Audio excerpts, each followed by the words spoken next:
Good morning, नमस्कार। कैसे हैं आप लोग? आज आप लोगों से एक रिक्वेस्ट करने आया हूं जी। आप लोगों का सपोर्ट चाहिए मुझे, और आप लोगों का छोटा सा अगर सपोर्ट मिल जाए ना तो कुछ भी हो सकता है जी।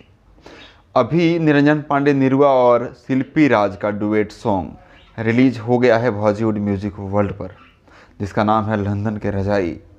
गाना कैसा है ये आप लोग ही बता पाएंगे कैसा है, क्योंकि मैं खुद नहीं बताना चाहता कि कैसा है। तो एक बार, कम से कम एक बार ज़रूर सुनिए जाकर के, और कैसा है ये कमेंट बॉक्स में ज़रूर बता करके आइएगा। अगर पसंद आया तो लाइक ज़रूर कर दीजिएगा जी।